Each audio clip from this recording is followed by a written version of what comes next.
The YaBoyRoshi incident is crazy. What's crazy? I don't know. We tweeting about the last episode of Jujutsu Kaisen. How did you guys feel about it?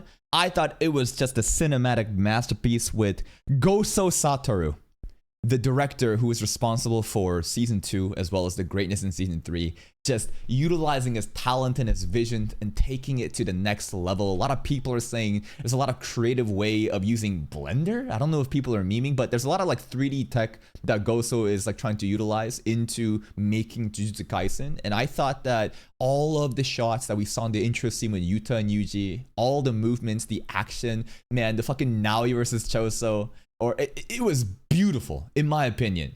But people are mad. People complaining about JJK animation?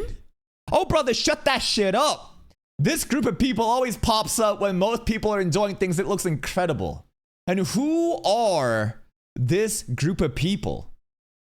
It's the Sakugatards, right? It's the heavy-ass animation sweatlords that may have also been present in the recent One Punch Man fan animation incident, where a lot of them obviously were giving constructive criticism, but I think a lot of people are very snobby and try to act like they know better than you, because I do think they know better than me, right? These are people that live and breathe off of Sakugaburo and studies clips and understands animation better than the animators themselves, maybe. Let's read some of the replies. What was wrong exactly?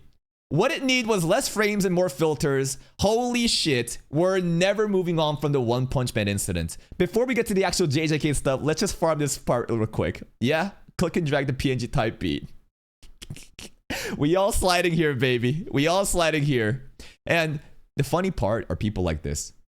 How are you still interacting with this fucking weirdo? A lot of children online, they have absolute stances where you are guilty of a guilt of association. Basically, Nicholas Light is the harbinger of evil to them because of what happened with the One Punch Man's fiasco. And if you're interacting with him, basically you completely side with everything he said. This is how children online think. The anime community on this app is cooked, man. I didn't even watch One Punch Man season 3, nor do I even care how bad it's anime. So you don't even know the fucking context and you're just fucking you're just backseating, huh? Pointing out this dude's weird ass behavior is somehow wrong. Yoshi replied to my two someone in defense of the guy. Hey, retard. How about have a little bit of awareness? You showed up and tried to immediately instigate between two content creators talking and saying, how could you possibly do this to me, Roshi? And Roshi clapped back. Here's the thing. I don't limit my interactions to only those I agree with 100% of the time. I'm defending my right to talk to whoever I please, just as how in real life, the internet shit got everyone's brain scrambled. Yes, this isn't just internet shit. What do you mean it's not just internet shit? It's just content creators fucking talking about the JJK incident. Like, it's crazy how these retards have, like, they play like team sports. They're like, you're on Nick's side or you're on your boy Roshi's side and you're talking with Nicholas Light. No! Oh my God. Real grown-up adults that exist in real life and go touch grass. You can have disagreements and still move on too. And here's my take with this shit. Boom. Which Sakugatard can we farm this time? I quote retweeted Roshi. You know what Roshi said?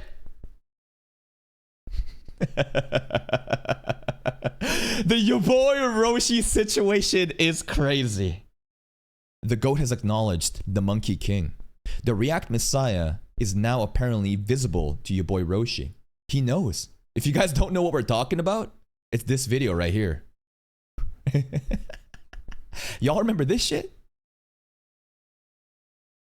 The YaBoyRoshi Lord of Mysteries drama is crazy.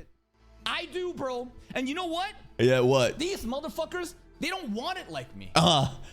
If you want me to go on a fucking rant, you can go watch the video. I think you would watch it. It's a little humbling. Absolutely, it is humbling to realize that potentially one of the people that inspired me to do anime reactions from the beginning have watched my videos. And even is... look at that. We've collected another one, bro. I've added another content creator into my Pokedex. Shout out to YaBoyRoshi. They be killing it. All right.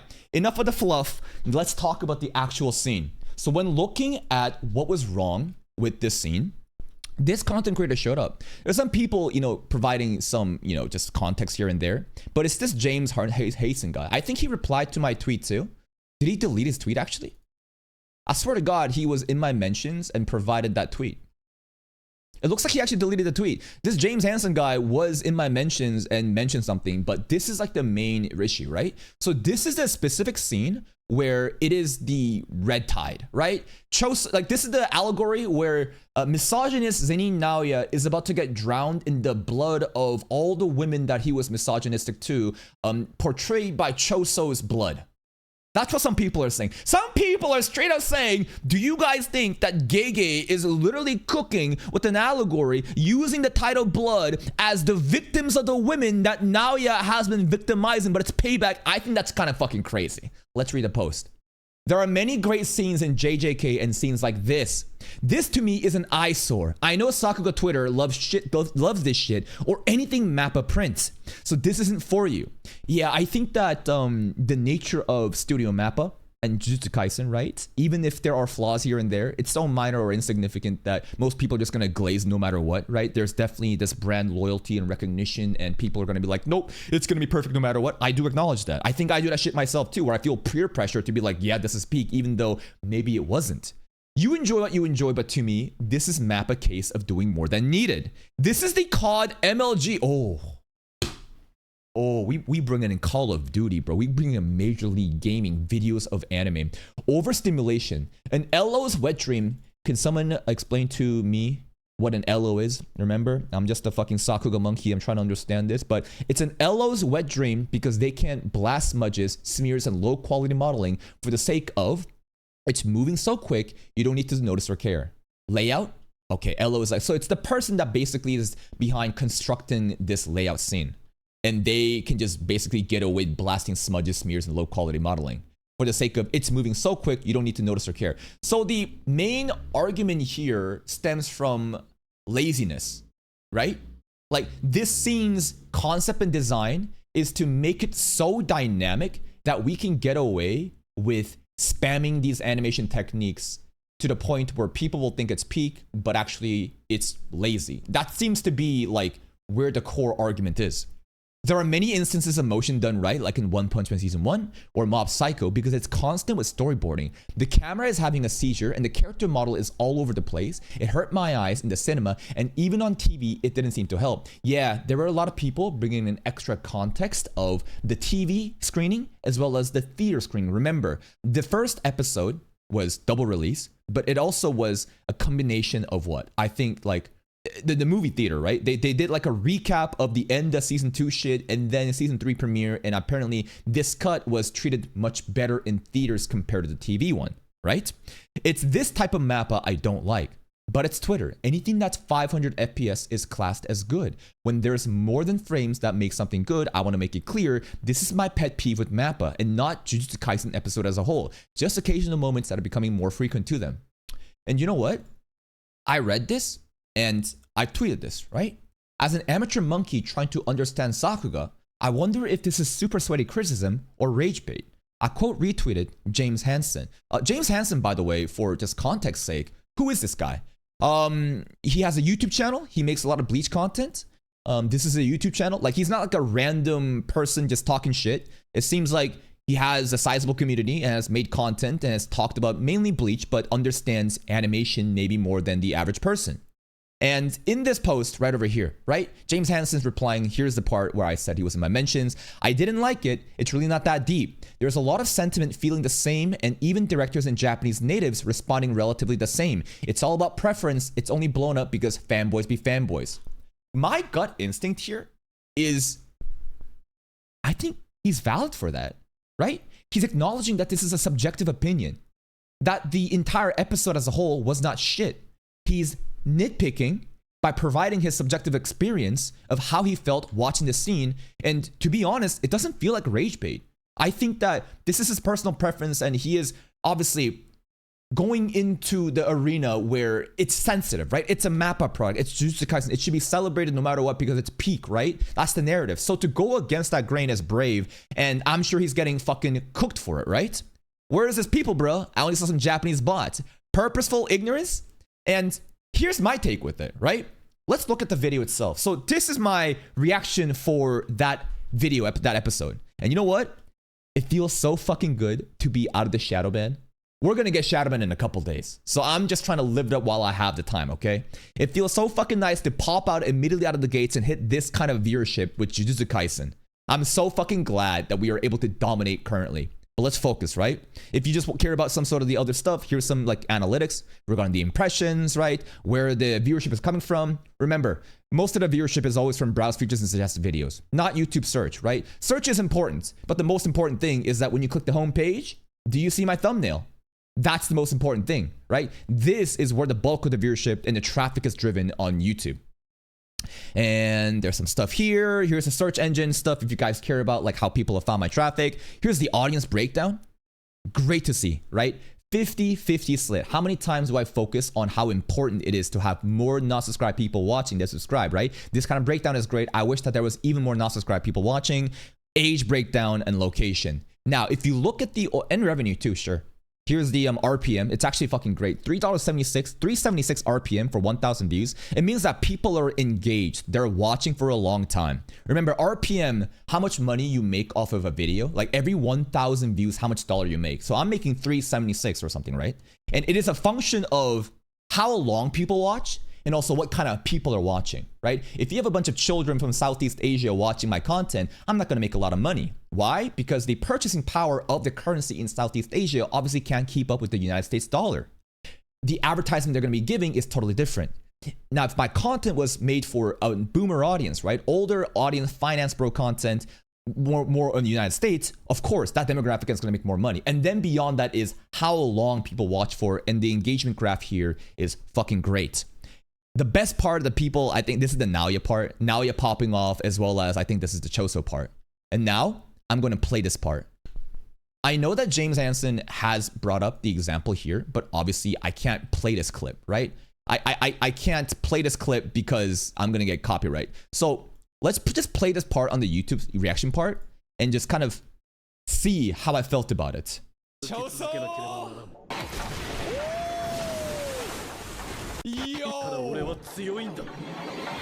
This part, yeah. Holy impact frames, kinda.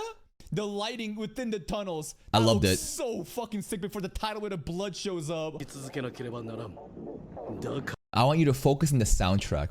I tried to watch this scene alone a couple days ago just to try to figure out how I really felt about it. But I want you to really focus on the soundtrack part, okay?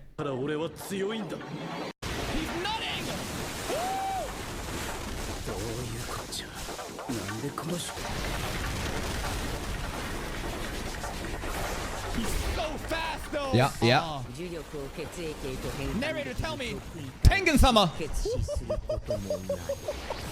What am I looking at? What am I looking at? The narrator got me confused for a second. I was looking at the cursed. That's another thing too. Tengen-sama as a narrator describing what was going on and the action happening. My mind was just getting distracted really hard during this scene. Energy shit with the blood stuff. Okay, until their cursed energy dries up, they cannot die from blood loss. Okay, go back again. What am I looking at?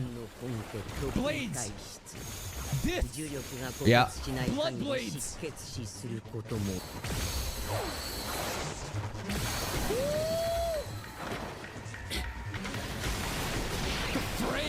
This is also so cool. The way that Naoya is fighting against the blood wave is pretty cool. But the entire time when I was watching this, right? Of course I'm hyping it up and yelling, but I'm not gonna lie. During the scene, it was really hard to tell exactly what was going on.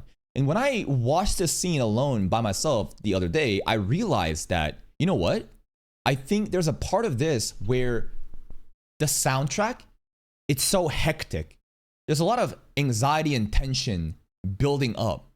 Things are just going dun, dun, dun, dun, dun, and you're getting flooded by it. So the reason that I bring this soundtrack in here is to kind of play up my excuse of, I think the concept and the purpose of this scene is to induce chaos. You know what I'm saying? Like I'm trying to like cope and theorize of, okay, the entire concept and the vision of the scene is anxious speed and tension and just like the buildup of all this chaotic elements. Therefore, if we see this section with things just popping the fuck off, right? All of these, you know, the spamming of the blurring, the spamming of all this shit, right? Of the Elo's wet dream, maybe that was the intention. But even if that was the intention, right? I think as the average viewer, it is hard to understand what's going on, right? It is very chaotic. It is genuinely hard to keep up with. The compositing, is it questionable? Like the way that it was all brown, orange, red, dark in color, and things just popping off, combined with Tengen-sama's narration and the soundtrack, it adds up to this experience where things are just happening. It's going over my head. My gut instinct is, I don't know what's going on. And at that point, is that a failure? You know what I mean?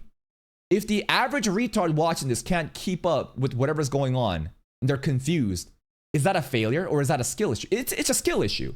And when I say a failure, I mean, like, should an animator, when they're making these cuts, have such that the storyboarding, everything about it is coherent such that the average monkey like myself can watch and understand that was fucking hype. They don't need to understand why it was hype, right? They just need to see and have a gut feeling that, great. But I'm not gonna lie, when watching this sequence, it was very hectic. It was very chaotic. My cope is that was the intention of the design with the soundtrack and the narration and everything about this. And then add on the fact that there is a different version, right? The blurring, like the theater version and the TV version. And that's why I think all this comes together to support the notion that James Hansen, he might be cooking. It is a nitpick. It is a subjective preference. But I don't think that he is doing this shit in order to grift, in order to be contrarian. I think it's actually brave that someone could actually challenge the status quo and give a compelling argument as to why this specific scene didn't feel right.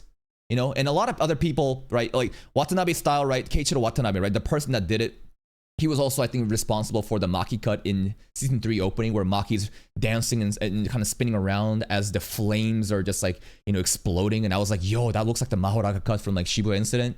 Watanabe style is very subjective, but the compositing definitely could have looked better to make it easier to follow. But also, that's probably the point, that it's chaotic like this. Yeah, and I think that's pretty much it. I think that this guy is not capping. I think he does have a valid opinion to say. But of course, when he says shit like this, a lot of people are going to bring like previous baggage. Shut up, bum. Your IQ is just too low for your brain to keep up, lol. Stay wrong and mad. Yep. Get muted. Yeah, that's how it be online. You put your opinion out there, people are going to get fucking mad. In my opinion, I think that James, is cooking. It's a very subjective thing. And my gut instinct says, yeah, I think the compositing, the way that it was handled could have been done better so that the average person like me could keep up with it in a coherent manner. But even then, it's such a minor like critique. I think that the overall episode was fucking peak, and I'm excited to see what Mappa and the director Goso has for us for the rest of the season.